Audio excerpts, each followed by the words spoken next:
Hello दोस्तों, अंजना के channel में आप सभी का हार्दिक स्वागत है। तो आइए दोस्तों, आज हम जानते हैं कि राजा जनक को माता सीता संतान के रूप में कैसे प्राप्त हुई थी। जी हाँ दोस्तों, मिथिला नरेश मिथिला के राजा जनक थे। उनको एक दिव्य तरीके से माता सीता की प्राप्ति हुई थी। इसके पीछे दोस्तों रामायण काल में एक प्रसिद्ध कथा बताई जाती है। दोस्तों, माता सीता एक बार राजा जनक के राज्य में, मिथिला जो उनका राज्य था, भीषण अकाल पड़ गया। वर्षा नहीं हो रही थी और प्रजा त्राहिमाम कर रही थी। राजा जनक अपनी प्रजा को देखकर बहुत ज़्यादा दुखी थे, क्योंकि बारिश हो नहीं रही थी। भीषण अकाल पड़ गया था, ना अनाज मिल रहा था, ना खेतों के लिए पानी मिल रहा था। राजा जनक ने ऋषियों की सलाह लेकर, ऋषि मुनियों की सलाह से भूमि के लिए एक यज्ञ किया, बहुत बड़ा यज्ञ, और भूमि की पूजा करने का निश्चय किया।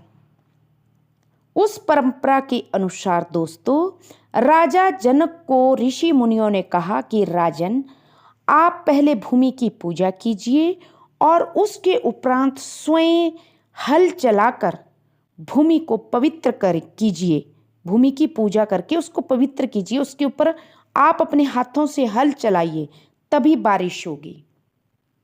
दोस्तों, जब राजा जनक ने खेतों में पूजा की और खेत में हल चला रहे थे, ऋषि मुनि पीछे से फूलों की बारिश कर रहे थे। सारे उस खेत के इर्द गिर्द सारे, कहते हैं रामायण काल में कि सारे जो दरबार के लोग थे फूलों की बारिश कर रहे थे। तो जैसे वो खेत में हल चला रहे थे, महाराज जनक की जय, धरती माता की जय, यज्ञ महाराज की जय, ऐसे नारे लगाते लगाते जैसे ही राजा जो जनक थे वो खेत में हल चला रहे थे, अचानक चलते चलते हल चलाते हुए उनके जो हल का फाल होता है वो जमीन में कठोर चीज से टकराया। जब हल वहां फंस गया तो मिट्टी हटाई गई सैनिकों के द्वारा। तो राजा ने जैसे अपने हाथों से वो मिट्टी हटाई, तो क्या देखते हैं कि वहां पर एक जो मिट्टी की हांडी होती है उसके अंदर एक दिव्य कन्या प्रकट हुई। वो कन्या मुस्कुराती हुई, वो बालिका राजा जनक की तरफ देखती है। दोस्तों, राजा जनक आश्चर्यचकित रह जाते हैं और राजा जनक धरती माता की जय, इस दिव्य बालिका की जय करते हैं। सारे ऋषि मुनि राज दरबारी राजा जनक के समक्ष खड़े हो जाते हैं। उस बालिका को देखकर राजा जनक बहुत खुश होते हैं। उन्हें लगा कि यह बालिका धरती माता का ही आशीर्वाद है। दोस्तों, पहले राजा जनक के कोई भी औलाद नहीं थी। राजा जनक को ये बालिका जो धरती माता से मिली, उन्होंने बड़े ही, राजा जनक ने और रानी सुनैना ने बहुत प्रेम से इस बालिका को अपनी गोदी में लिया और घर जाके इसका लालन पालन करने लगे। दोस्तों, इसीलिए इस सीता माता को भूपुत्री कहते हैं, अर्थात भूमि की पुत्री। पहला नाम माता सीता का भूपुत्री, दूसरा जनक नंदिनी, अर्थात राजा जनक का नाम जनक है तो जनक की नंदिनी, तो जनक नंदिनी कहते हैं दूसरे नाम से। तीसरा नाम माता सीता का वैदेही है, क्योंकि मिथिला को वैदेही भी कहते हैं, तो वैदेही के नाम से भी माता को जाना जाता है।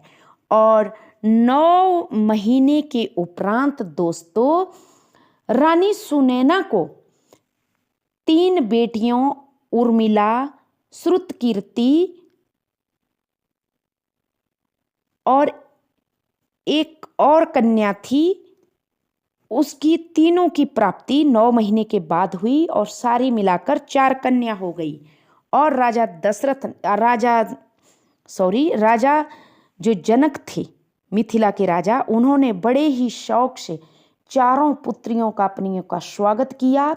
दोस्तों, राजा जनक के कोई पुत्र नहीं था, लेकिन राजा जनक को आज भी माता सीता, उर्मिला जैसी महान दिव्य शक्तियों, महान देवियों की वजह से उनको उनकी पहचान है।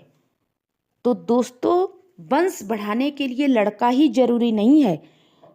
किसी किसी कुल में ऐसी दिव्य बालिकाएं भी जन्म लेती हैं कि जिन दिव्य बालिकाओं की वजह से उनके पिता का खानदान याद रखा जाता है। दोस्तों, आगे चलकर माता सीता का विवाह भगवान श्री राम से होता है और भगवान राम और सीता की कहानी तो रामायण में आप सभी लोगों ने जानी है। और राजा जनक की वो नंदिनी थी। राजा जनक माता सीता से बहुत प्रेम करते थे। तो ये कहानी है दोस्तों राजा जनक की।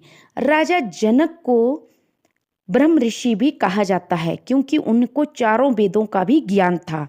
दोस्तों, तो राजा जनक अपनी चारों पुत्रियों की वजह से आज भी बड़े सम्मान के साथ उनको याद किया जाता है, जाना जाता है। तो ये थी दोस्तों राजा जनक और माता सीता की कहानी। आशा करती हूँ आप सबको पसंद आई होगी। तो please subscribe my channel. Thank